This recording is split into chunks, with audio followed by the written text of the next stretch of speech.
I'm Sharon Gaynor, Training and Research Assistant with Haven Horizons. We are delighted to welcome Kathleen Funchion to talk with us today. Kathleen is a survivor advocate and was elected as a Sinn Féin MEP for Ireland South in 2024, having previously served as a TD for Carlow and Kilkenny since 2016. Her roles as a TD in Leinster House included Sinn Féin spokesperson for Education and Skills and chairperson for the Oireachtas Committee on Children, Equality, Disability, Integration and Youth. Kathleen was elected to Kilkenny Borough Council in 2009. She holds a postgraduate qualification in employment law and was employed as a workers' rights advocate in her previous role prior to entering politics.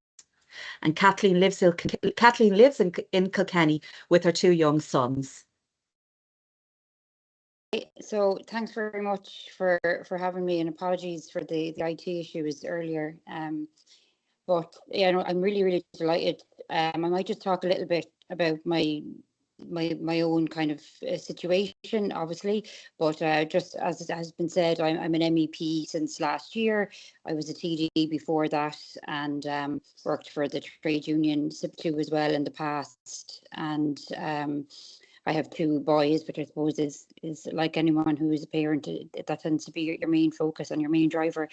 Court situation where my ex-partner was found guilty under law, and as anyone that has gone through the will understand, the court is the end nearly, or well, sometimes the end, sometimes the beginning. It's hard to know. But obviously I went through the whole situation in the relationship firstly, and then had the whole experience of going to the guards and all of everything that comes with that before court. The case also is, even though he pled guilty, he appealed his sentence. So that is another thing that's yet to come in all of this journey as well, probably later this year.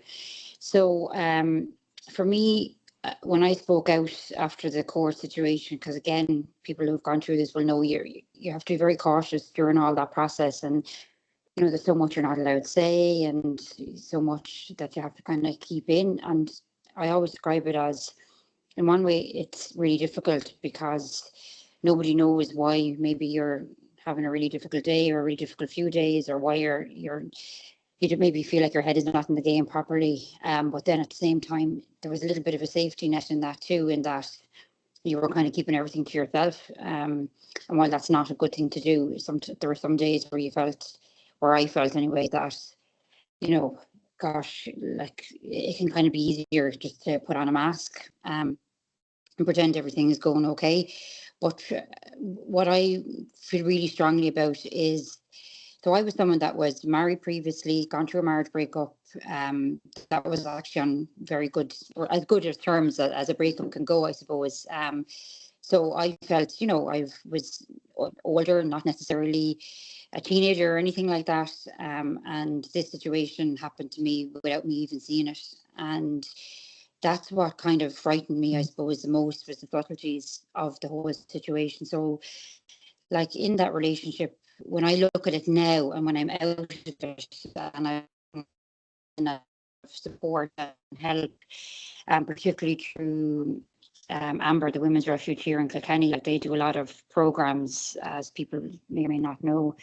And what I grapple with, I suppose, is that there were so many signs there that I didn't see, and so many red flags, jealousy, control, very serious issues with, in particular, one group of my friends I would have went to college with, that were a very close group of friends for me.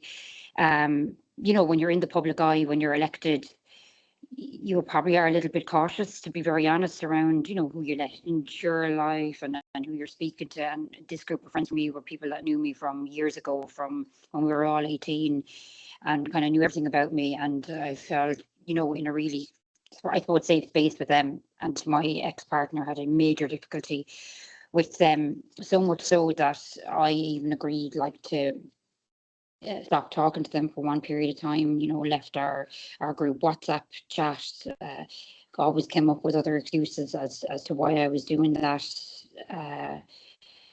And I found that really difficult as well, that I felt like I was constantly on eggshells and constantly pretending things were okay. There was many times where if he was annoyed about a situation, he would stop speaking to me.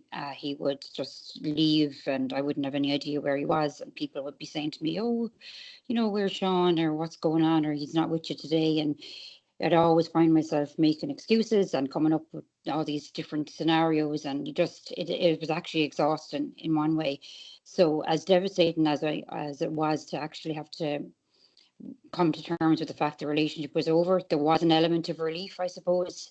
Definitely now I feel like I don't answer to anybody. I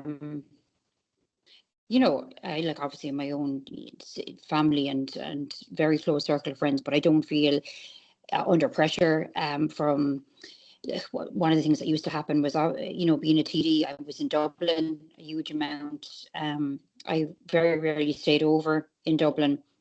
So, but it was doing a lot of driving, and obviously there's a lot of traffic, and in this job things come up all the time. You don't know where you're going to be. Sometimes you think you have a whole plan and that goes out the window. And he used to find that very, very difficult. He would be phoning saying, "Oh, you said you were leaving an hour ago and you're only at the Red Cow now. You mustn't have been actually leaving." And I was constantly dreading, like, if the schedule or if something ran over in work in Dublin, that I would have to try and explain what that was. So you had your own job and everything that comes with that, and you're working through your own work, and then you had all this additional stress as well. But it kind of culminated then in I had and I'm very honest about this, like I had handed over my phone for him to go through. I handed over phone records. I had a whole big back and forth with Vodafone at one point, because trying to access phone records, I was getting into a big panic about, like, was I going to be able to get these phone records? Was I going to be able to prove myself? And I've consistently felt like, if I just did this, if I just hand over the phone records, if I just give my phone, if I just, don't go to that event, if I make sure I'm home, everything will be okay. And it's this constant, "Oh, I'll just do this, I'll just do this, I'll just do this." And actually then you realize when you're out of it, it's nothing about any of those things. It's not about your phone records. It's not about where you were on a certain day. It's about control. And when I actually talk about that now and say that out loud, an element of me, being very honest, feels a little bit stupid that you don't actually see this, but it is so subtle and it creeps in so kind of slowly, and you don't actually see it creeping up on you. So and another. So what happened, I suppose, for me to actually go to the guards, because it was never something I intended. I didn't think I would go down this road. I was in contact regularly with Amber, in particular, the manager there, because I would have done a lot of advocacy work around women leaving domestic violence and needing support, and I would have felt very strongly about that in my job and trying to help people through the work. So I had a lot of dealings with Amber, and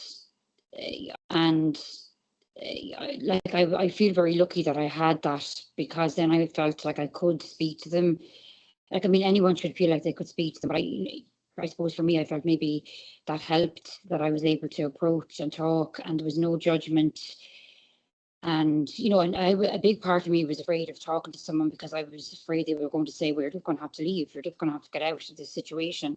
And I knew, at various points, it was a very tumultuous relationship, I suppose, and that it was on again, then it was off again over the 6 years. And there was often times during that where I would pretend to friends and family that everything was fine, that the relationship was still going on, because I just knew, I was feeling like if you turn around to people and say, "Gosh, this is over again," they'd be like, you have to kind of realize you need to get out. So like non-judgment and kind of safe spaces are so important. And then I ended up with, there was a situation where through this having my phone, he had managed to export my WhatsApp chats. I didn't even know that was a thing that someone could do, but they can. Had put some of my stuff under anonymous names online, and then contacted a number of journalists. I suppose, given the job that I was doing, was really trying to put huge pressure on me, and contacted friends in that group that contacted their partners, and was alleging all sorts of untruths about kind of my friends, really trying to isolate me from everybody and from the people, I suppose, that he would have known I was closest to. And that's when I will never forget that time it was August 2022, and basically I just was like, I couldn't deal with any of this anymore, really wasn't sure what to do. Spoke to Amber again, and then went to the Gardaí, and it kind of developed from there, then given your statement, and it went on for a very long time, with a number of days and in and out. Now I have to say I found them very, very helpful. I know everyone's experience is different. I was really lucky, and I was kind of referred into the protective services unit of the Guards kind of early on. I'm really grateful for that as well. And then it felt like it was going on forever. Finally, there was a court case in April where he pled guilty and then was given 2 different sentences, one of 4 months in jail and one of it was 2 years suspended. And then he has appealed that, so there's another piece to come still. But I think I suppose, even though part of me knows that's his thing about control, it's still like, is this ever going to end? You know, even though I know, like, when I can be rational about it, you know, it will end. But it's just, I suppose, everyone feels that emotional part too. And you know, the whole court experience I found very intimidating. I always try and make the point that, you know, I'm someone that's used to various debates, television, you know, radio, different difficult scenarios, and yet I found it extremely intimidating and extremely, I suppose you're really exposing yourself, is the only way I can describe it, and you don't know what the reaction, and the solicitor or barrister for them is always going to, their job, I suppose, is to try and tear you apart or pick holes in your story. So it is difficult, and I do think we need to do a lot more to make that whole situation more user friendly, or more less intimidating, or less scary, I suppose. Thank you so much, Kathleen. That was excellent and very deeply personal. So thank you for sharing that. What we might do is maybe at the end of the session, if anybody has any questions, if you want to have a think about it, and we'll try and get to maybe 2 or 3 towards the end. Okay. So just this week's Lunch and Learn recording will be available on our YouTube channel and in the Lunch and Learn section of our virtual community of practice, where you can comment on the session and share your thoughts. Our domestic, sexual and gender-based abuse virtual community of practice is a networking and knowledge sharing platform for frontline professionals in academia. For anyone who isn't a member and would like to join, you can express your interest by emailing training@havenhorizons.com. You can keep up to date by following Haven Horizons on our social media platforms or visiting our website at www.havenhorizons.com. I'm going to stop the recording now.